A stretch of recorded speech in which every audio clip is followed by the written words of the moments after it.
আসসালামু আলাইকুম। বাংলা সংবাদে সবাইকে স্বাগত জানাচ্ছি। আমি চিন্তিয়া হক। শুরুতেই সংবাদ শিরোনাম। এই সংস্কারের জনক কিন্তু খালেদা জিয়া, বলছেন রুমিন ফারহানা। জয় বাংলা বলা যদি অপরাধ হয়, আমাকে ফাঁসিতে ঝুলিয়ে দিন, বলছেন আসম রব। জানাবো সংস্কার, আগামী নির্বাচন নিয়ে সংশয় ও হতাশা দূর করুন। এবং সর্বশেষ জানাবো শেখ হাসিনার পাসপোর্ট বাতিল। দর্শক শুনছিলেন সংবাদ শিরোনাম, এখন বিস্তারিত। এই সংস্কারের জনক কিন্তু খালেদা জিয়া, বলছেন রুমিন ফারহানা। বিএনপি আন্তর্জাতিক বিষয়ক সহ সম্পাদক ও সাবেক সংসদ সদস্য রুমিন ফারহানা বলেছেন, অনেক সংস্কারের কথা হচ্ছে। সংস্কার ভালো জিনিস, সংস্কার দেশের ও মানুষের কল্যাণের জন্যই করা হয়। তবে এইটুকুই মনে করিয়ে দিই, প্রথম সংস্কারের কথা বলেছিলেন দেশনেত্রী বেগম খালেদা জিয়া 2016 সালে, যখন তিনি ভীষণ 2030 বলে একটা দলিল প্রকাশ করেন। বিএনপি নেতাকর্মীরা সংস্কারের বিরুদ্ধে নন উল্লেখ করে জনসভায় রুমিন ফারহানা আরো বলেন, তবে একই সঙ্গে দেশবাসীকে মনে করিয়ে দিতে চাই, এই সংস্কারের জনক কিন্তু দেশনেত্রী বেগম খালেদা জিয়া এবং তারপরে আছেন বিএনপির যিনি কান্ডারি তারেক রহমান। তিনি সংস্কারের 31 দফা ঘোষণা করেছেন। তিনি আরো বলেন, সংস্কার নিশ্চয়ই হবে, তবে সেটা হবে মানুষের প্রতিনিধিদের দ্বারা। আপনারা যাকে ভোট দিয়ে নির্বাচিত করবেন, কেবল তাদেরই অধিকার আছে আগামীর বাংলাদেশ কেমন হবে, আপনাদের ভবিষ্যৎ কি হবে, কিভাবে উন্নয়ন করা যায়, কিভাবে দেশটাকে সামনে এগিয়ে নেওয়া যাবে, কিভাবে মানুষের ভোটের অধিকার নিশ্চিত করা যাবে, কিভাবে মানুষের কথা বলার অধিকার নিশ্চিত করা যাবে, সবকিছু তারই নির্ধারণ করবেন যারা কিনা আপনার ভোটে নির্বাচিত হবেন। রুমিন ফারহানা বলেন, আমাদের নেতা বিএনপির ভারপ্রাপ্ত চেয়ারম্যান তারেক রহমান একটা কথা হুঁশিয়ারি দিয়ে বলেছেন, আওয়ামী লীগ এখন চোখে দেখা যায় না, দৃশ্যমান কোনো শত্রু নেই, তবে অদৃশ্য কিছু শত্রু আছে। আমরা যদি ঐক্যবদ্ধ থাকি, আমরা যদি সঠিক মানুষকে রাজনীতিতে নির্বাচিত করতে পারি, বাংলাদেশে আর দ্বিতীয় হাসিনা তৈরি হতে দেব না। জয় বাংলা বলা যদি অপরাধ হয়, আমাকে ফাঁসিতে ঝুলিয়ে দিন, বলছেন আসম রব। জাতীয় সমাজতান্ত্রিক দলের জেএসডি সভাপতি আসম আব্দুর রব বলেছেন, আমি জয় বাংলা বাহিনীর প্রধান ছিলাম, আমার সঙ্গে আরো অনেকে ছিল। জয় বাংলা বলা যদি অপরাধ হয়, তাহলে আমাকে ফাঁসিতে ঝুলিয়ে দিন। জাতীয় সমাজতান্ত্রিক দলের জেএসডি সভাপতি বলেন, মুক্তিযুদ্ধের সময় যারা গুলিবিদ্ধ হয়ে মারা গেছেন, তারা জয় বাংলা বলে মৃত্যুবরণ করেছেন। বিজয় লাভ করার পর জয় বাংলা এই দুটি শব্দ বলে বিজয় উদযাপন করেছেন।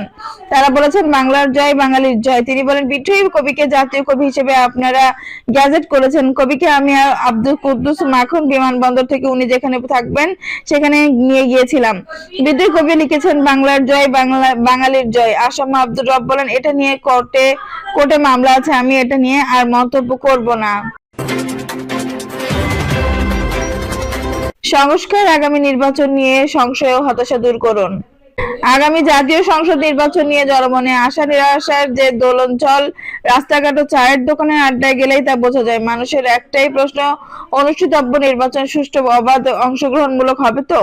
আম জনতা বেশিরভাগ গোপন ব্যালটের মাহাত্ম্য প্রায় ভুলেই গেছে। 25 থেকে 30 বছর বয়সী মানুষের বিরাট অংশ এখনো ভোট প্রদানের অভিজ্ঞতা অর্জন করতে পারেনি। নির্বাচনের উৎসব মুখর পরিবেশ ফিরে আসবে, মানুষ নিঃসঙ্গ চিত্তে পছন্দসই প্রার্থীর পক্ষে ভোটাধিকার প্রয়োগ করবে।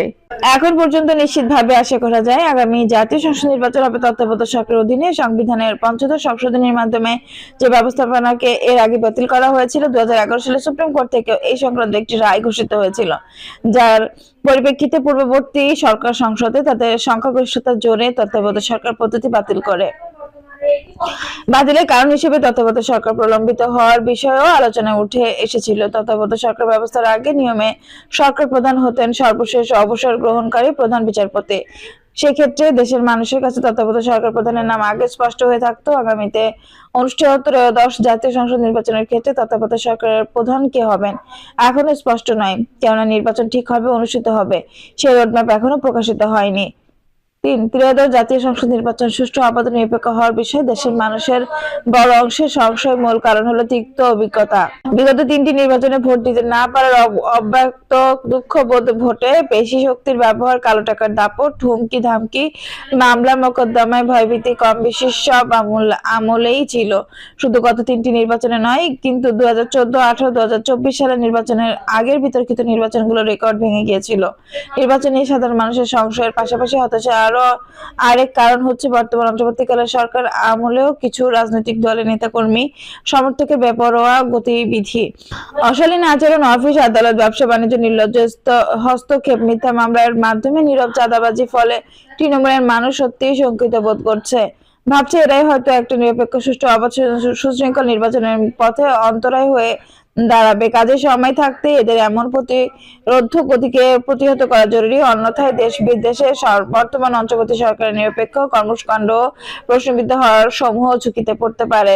4, বিগত দ্বাদশ জাতীয় সংসদ নির্বাচনের সময় নতুন আরেক অপরাধের কথা শোনা গেছে এবং তা বাস্তবায়নে অনেক স্থানে ঘটেওছে। তা হলো কালো টাকার মালিক এমন প্রার্থী কর্তৃক তার নির্বাচনী এলাকায় বড় বড় ভোট কেন্দ্রের মোতায়েনকৃত সব জনবলকে অর্থের বিনিময়ে নিষ্ক্রিয় করে দেওয়া।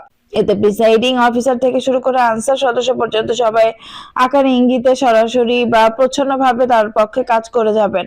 তারা সেই প্রার্থীর সমর্থনে জাল ভোট দিতে সহায়তা করবেন। কেউ কেউ একাধিকবার কেন্দ্রে প্রবেশ করলেও এর কোনো প্রতিবাদ করবেন না, প্রতিপক্ষের অভিযোগ আমলে নেবেন না, লোক দেখানো তৎপরতা প্রদর্শন করবেন ইত্যাদি। এক্ষেত্রে তারা আগে উপজেলা কার্যালয় থেকে পছন্দ মতো প্রিসাইডিং অফিসার তাদের চিহ্নিত কেন্দ্রে পদায়ন করিয়ে নেন। এর প্রসঙ্গে প্রতিপক্ষ জনপ্রিয় প্রার্থীর সম্পর্ক থাকে না। এই পরিস্থিতিতে কেন্দ্রের বাইরে কোনো রূপ বাধা বা দৃশ্যত প্রতিবন্ধকতা থাকবে না। ভোটাররা কেন্দ্রের ভেতরে নিরাপদে প্রবেশ করলেও সবাই ভোট দিতে পারবে এমন নিশ্চয়তা থাকবে না। বাহ্যিক অবস্থা বা পারিপার্শ্বিকতা থেকে বোঝা যাবে কেন্দ্রে শান্তিপূর্ণ ভোট হচ্ছে, বাস্তব চিত্র হবে সম্পূর্ণ ভিন্ন। জাতীয় ও স্থানীয় সরকার উভয় নির্বাচনে দুর্বৃত্ত ভোট ডাকাতরা নানা অপকর্মের জাল বিস্তার করে থাকে। তারা নতুন নতুন প্রযুক্তিগত কলাকৌশল উদ্ভাবন করে নির্বাচনে কোনো প্রার্থী ভাড়াটিয়া, গুন্ডা, সন্ত্রাসী ও অবৈধ অস্ত্রধারীকে শহর থেকে আমদানি করে থাকে। তারা রেজিস্ট্রেশন বাহিনী, হোন্ডা ও মাইক্রোবাস ভর্তি করে তাদের নিয়ে চলাচল করে থাকে। অভিজ্ঞতা বলে এই দুই একদিন আগেই তারা কেন্দ্রীয় ভিত্তিক বিরাট অঙ্কের টাকা পৌঁছে দিয়ে থাকে এবং সংশ্লিষ্ট প্রার্থীর স্থানীয় প্রতিনিধিরা রাতের আধারে তার ভোটারের ঘর পর্যন্ত পৌঁছানোর দায়িত্ব নেয়। এই অবৈধ অপপন্থা অবলম্বনকারীদের রুখতে না পারলে নির্বাচনকে সুষ্ঠু অবাধ করা যাবে না। সারা দেশে আগাছার মতো বেড়ে ওঠা এসব সমাজ বিনষ্টকারী জঞ্জাল সাফ করে তবে আগামী দিনে নির্দলীয় তত্ত্বাবধায়ক সরকারকে জাতীয় সংসদ নির্বাচনের জন্য সমতা ভিত্তিক মাঠ প্রস্তুতের সাহসী অঙ্গীকার ব্যক্ত করতে হবে। শতভাগ নিরাপত্তা দিতে হবে সৎ, শিক্ষিত, দেশপ্রেমিক ও জনপ্রিয় প্রার্থীকে। ত্রয়োদশ জাতীয় সংসদ নির্বাচন হোক সৎ ও যোগ্য মানুষের আস্থার প্রতীক। শেখ হাসিনার পাসপোর্ট বাতিল।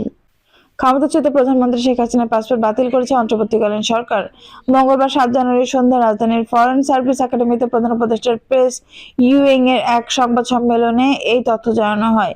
প্রধান উপদেষ্টার ডেপুটি প্রেস সচিব আবুল কালাম আজাদ মজুমদার সংবাদ সম্মেলনে বলেন, গুম ও হত্যায় জড়িত 22 পাসপোর্ট বাতিল করা হয়েছে। এছাড়া জুলাই আগস্টে গণহত্যায় জড়িত 75 জনের পাসপোর্ট বাতিল করা হয়েছে। এর মধ্যে শেখ হাসিনার নামও আছে। গত 5 আগস্ট তীব্র গণ আন্দোলনের মুখে প্রধানমন্ত্রীর পদ থেকে পদত্যাগ করে দেশ ছাড়েন আওয়ামী লীগ সভাপতি শেখ হাসিনা। এর মাধ্যমে তার 15.5 বছরের শাসনামলের অবসান হয়।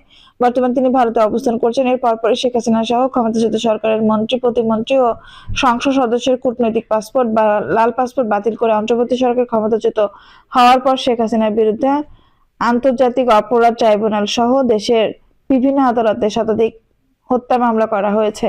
এর মধ্যে তার বিরুদ্ধে গ্রেপ্তারি পরোয়ানা জারি করেছেন আন্তর্জাতিক অপরাধ ট্রাইব্যুনাল। তাকে ভারত থেকে ফেরাতে দেশটিকে চিঠি দেওয়া হয়েছে পররাষ্ট্র মন্ত্রণালয়ে, তবে এখনো আনুষ্ঠানিকভাবে কিছু জানায়নি ভারত। দর্শক, এই ছিল এখনকার সর্বশেষ সংবাদ। নিউজটি ভালো লাগলে অবশ্যই একটা লাইক দিন, কমেন্টে আপনার মূল্যবান মতামত জানান। সবসময় আমাদের পাশে থাকতে সাবস্ক্রাইব করে বেল বাটনটি অন করে রাখুন। ধন্যবাদ।